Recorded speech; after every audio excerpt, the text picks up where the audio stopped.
Hi, and welcome, parents. My name is Joanna Washington. I am the new RTG or Resource Teacher for Gifted here at Gunston Middle School. This is a recording for our parent teacher or parent information night. Here are my objectives. I would like to explain to you my role as an RTG, provide you with an overview of gifted services here at Gunston, and if time permits, provide an overview of the identification process of gifted services in APS. To start, here's a little about me. I've been teaching for 22 years. I started my career in 1999. I was a high school mathematics teacher. I moved to middle school in about 2003, and I've been teaching middle school since. I've been teaching here at Gunston for 9 years, and you can see I have a master's degree in math education, a bachelor's degree in mathematics from Florida International University. I'm a national board certified teacher. And in addition to my role as an RTG here at Gunston, I am also teaching 2 classes of intensified geometry. The APS model for gifted services is in alignment with the recommendations for the National Association of Gifted Children. The National Association for Gifted Children recommends that every school provide access to curricular resources designed for gifted learners. We also need to provide systematic and substantial professional development for all teachers in needs of gifted learners, in differentiation in general, in flexible grouping approaches. The NAGC also recommends that schools provide resource specialists who can support the classroom teacher in assessing gifted learner differences, making adjustments to the curriculum, and implementing advanced curriculum and strategies. In looking at Virginia gifted regulations, there is a state regulation to identify and provide services to students. APS local plan is aligned with the state regulations. Here is a bigger picture view of services. This is our shared responsibility for servicing our gifted students. Responsibilities for educating gifted children fall into 3 levels of administration and decision making. District administrators are responsible for the developing policies and programs. Our building administrators are responsible for providing leadership and implementation to all teachers. And our classroom teachers are responsible for differentiation, instruction, and monitoring student achievement. One of my responsibilities is to work with our CLTs, and that is our collaborative learning teams. APS has a collaborative approach to meeting the needs of students. This means we provide these services to all students, not just our gifted learners. Collaborative learning teams, or our CLTs, are within each school so that we can provide these services in a strategic way. They use a variety of data points throughout the year and these questions in the planning for instruction. The 4 key questions are addressed in the meeting. First, what is it we expect our students to learn? 2, how will we know when they have learned it? 3, how will we provide time and support when they don't learn it? And number 4, how will we extend learning when they already know it or learn it quickly? As an RTG, my focus is on question number 4. My primary role within the CLT is to increase teachers' capacity to infuse gifted pedagogy into general education classroom.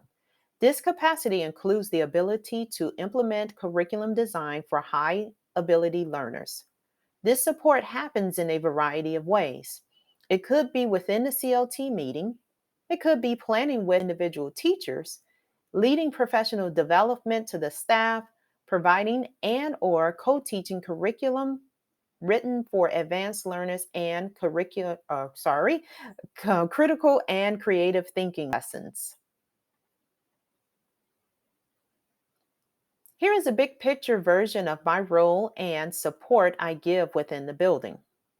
I help promote and model procedures, strategies, and techniques to support gifted students.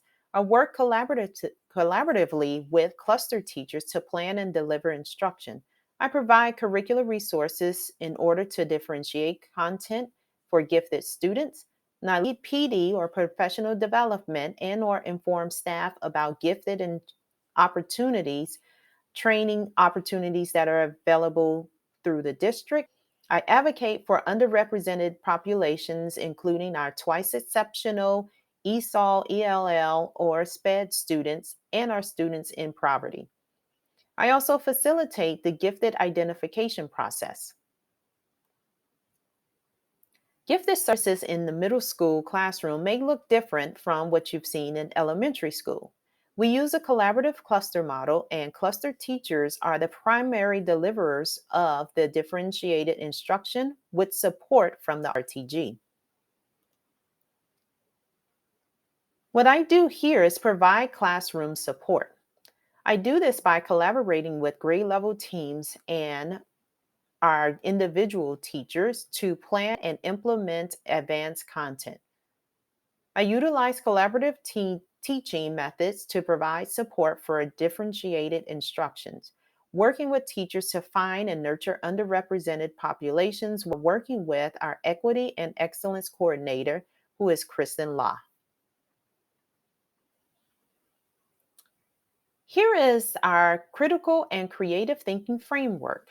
This poster is placed around in many of our offices for teachers to review. The RTG models, plan, and co-teaches lessons using these strategies to raise the level of rigor in the classroom for gifted students, as well as expose all learners to challenging and engaging lessons. Once these are modeled for the teacher infuses these strategies in daily lessons when appropriate. The RTG works with the collaborative teams to support this implementation. Here is a list of some of the advanced content curricula you may see in your child's classroom. Cluster teachers take the training and implement with cluster groups with support from the RTG. Collaborative teaching with the RTG may involve whole group teaching, small group teaching, where the teacher is coordinating and co planning a lesson. There may be just co planning with support from the RTG. The RTG will help teachers with flexible grouping, which may be determined based on the needs and or the classroom teacher or the difficulty level of that unit or topic. RTGs advocate for the underserved populations. Here are some links to our National Association for Gifted Children. This is a resource to learn more about the research on different topics via NAGC. Arlington Tier System of Support, or ATSS, is Arlington's version of RTI, which is our response to intervention. While it was created to support students with special education needs in terms of their access to content, APS has created a system for meeting the needs of all students using data to identify students who need remediation and those who need more depth and complexity in their assignments. This is addressed in the CLT Key Focus question number 4. Again, how would we extend learning when they already know it or learn it quickly? A little about the Arlington Tier System of Support, or ATSS. It is a framework to use multiple forms of data to identify early on which students need additional support or extension. ATSS includes a framework for providing additional support for academics, behavior, and social emotional needs. ATSS is aligned to academics SOLs as well as standards and recommendations for social emotional learning. It includes universal screeners and other forms of assessment. It is data driven and with progress monitoring. It includes interventions, remediation, and extensions. It engages and involves families. ATSS is a general education initiative implemented within a general education system that coordinates services with special education, Title I, ESOL, ELL, and gifted.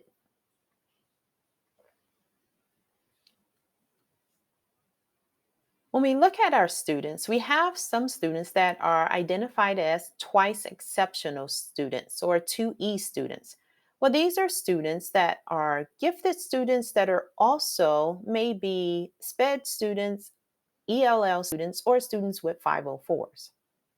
Well, twice exceptional students should be granted equitable access to rigorous classes should they meet the criteria and receive services and support as specified in their 504 English Language Learner Plan or Individualized Education Plan. This vision shows the wraparound support that happens at the school level for our twice exceptional students.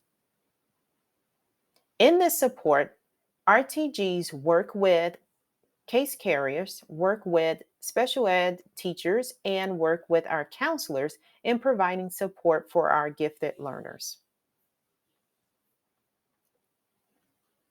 Similar to twice exceptional, the wraparound or the twice exceptional wraparound, RTGs work collaboratively with general education teachers and ESOL or ELL teachers to find and nurture students in building background knowledge, access to grade level content, and provide opportunities for critical and creative thinking.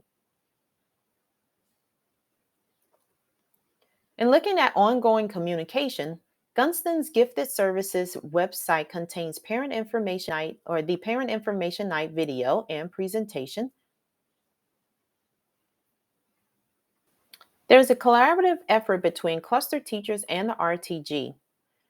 We have ongoing communication in the form of CLT meetings, individual meetings, email, and special project meetings. Each quarter, grade level CLTs share information with the RTG about differentiation, expanded and enrichment curriculum that is happening in the subject area. The RTG compiles that information into a chart and it is sent to parents through the school mail. During conference days, I am available to join cluster teachers for meetings, and I can meet with students and teachers on other bases.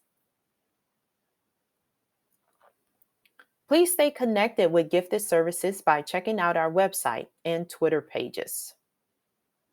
Listed below are the website addresses and the Twitter pages handle. If you'd like to contact me, my email is joanna.washington@apsva.us. The supervisor for Gifted Services is Cheryl McCullough. Her email address and phone number is listed below. The Gifted Services Advisory Committee meets on the first Wednesday of every month from 6:30 to 8 p.m. If you are interested in serving on the committee, please contact Dan at the email address on the screen. Here are a few organizations that support gifted education at the state and national level. That was a quick overview of services, and if you have any questions or concerns, please feel free in emailing those to me. I will be back again with another presentation and video explaining our screening process. Screening usually happens in the winter time, and the deadline for any referrals is April 1st. So stay tuned for another message from me, and check out our website if you have any other concerns, and please feel free in emailing me.